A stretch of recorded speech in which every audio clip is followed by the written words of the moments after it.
Roma, do you want to add to that as well? The time permits. Yeah. In a few minutes, and then also there will be more time in the second session. But she is our leader. She shouldn't be our main speaker. Thanks for this opportunity. And I would like to, my colleague has said many things. I would like to start with a positive note, because WSF is also the expression of the new liberal policies that has taken place globally, and it is the outcome of that. And there are a lot of things, which has occurred in last few years when this WSF was started, and we have seen that, as you mentioned, that in Belém a lot of indigenous groups came. We have there's experience of Mumbai WSF, and also one of the WSF that I have seen was in Venezuela, Caracas. It was one of the very, very enlightening experience, and a big thing which came up in the polycentric events of WSF.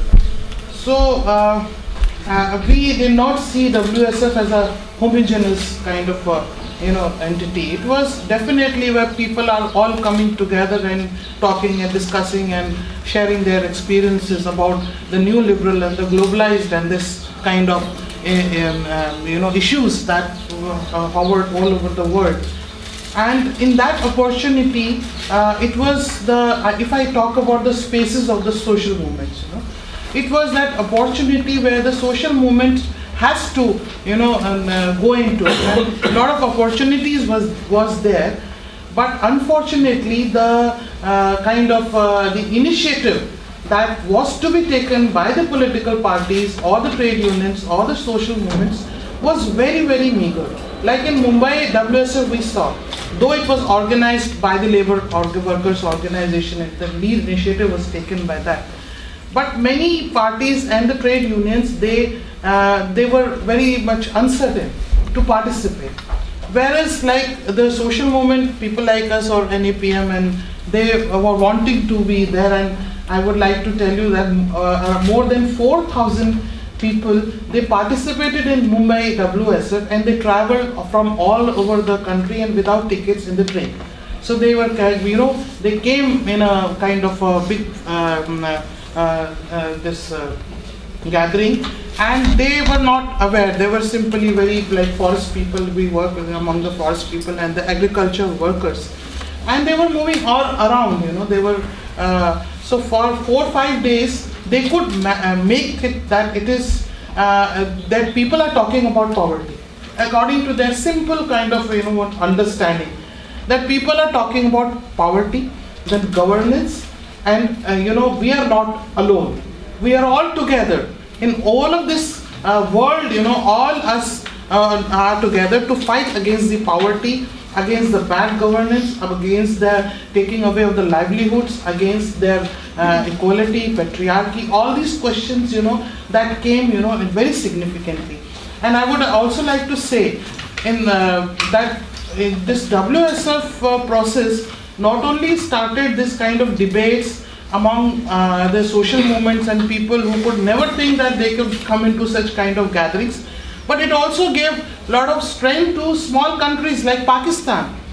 In Pakistan, in 2006, the WSF could be organized in such a hostile atmosphere. That was a big and a very big initiative taken by Pakistan in that South Asian region. And one point which I would like to emphasize is that these 4,000 people who had gone and participated in WSF in Mumbai, and I would like to share this experience. This was in 2004, and now we are in 2013. The women who had gone there, when they came back, they already planned that we will take over the lands. We will take possession of the lands from the colonial forest department that was set up by the British colony. And they took up in the area where I am working in the United Provinces around more than hectare kitna hoga? 8,000 hectares. 8,000 hectares, and it is going on. And whenever they go to some program, they come back with this new issue of taking back, and gaining that kind of strength. And with that, they form this collectives or women collectives, and they are, now initiating a very, very major political dialogue in the state, and forcing the state authorities. And though there is a very progressive act also, Forest Right Act, but since these issues, the act is not implemented in that way. So they are forcing and they are taking over the land, they are challenging the authority of the state, they are challenging the companies who are coming in the regions and taking over their land and livelihoods. They are in a political discourse, and they are trying to bring this issue in the main political regime. It's with the other issue. So in these spaces, like my colleague said, that when you talk about decolonizing, we have to talk about the history. History is very important, and it is a space which we try to. I am so happy that at least we managed to get this space. Otherwise, there was no space available. At least there is a space, and how we have to get into it and how we have to grab this space is the question. Who are grabbing? And now we can definitely discuss that it is the northern NGOs or the NGOs within our country. They are very powerful. The very big funding agencies who are, trying to control it.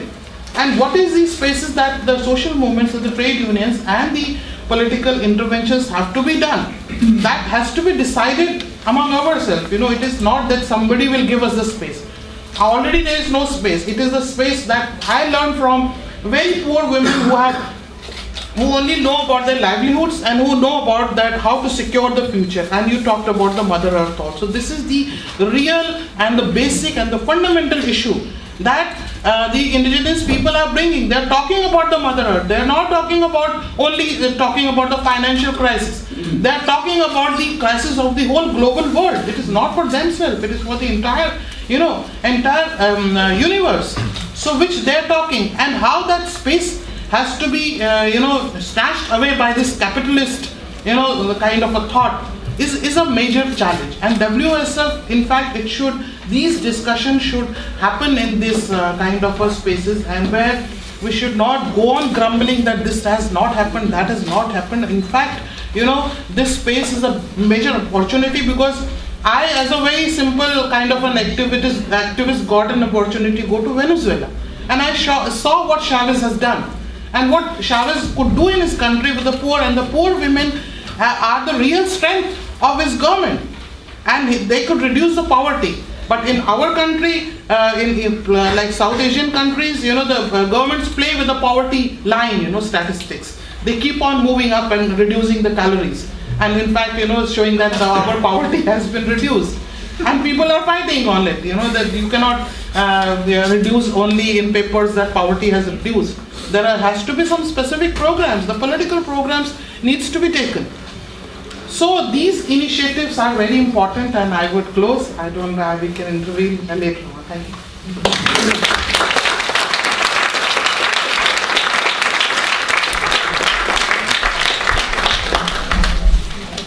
Thank you both very much for those contributions. I think you raised some really very profound questions and issues by pointing to the importance of history of, in your case, British colonialism, and how that colonialism has put in place whole knowledge systems, and also how this idea of civil society is an idea that comes from a colonial knowledge system. And I think it's fantastic to hear about how the movements that you represent and are part of have used the space of the World Social Forum, and really interesting to hear about how it's been a very sort of productive space for you as well.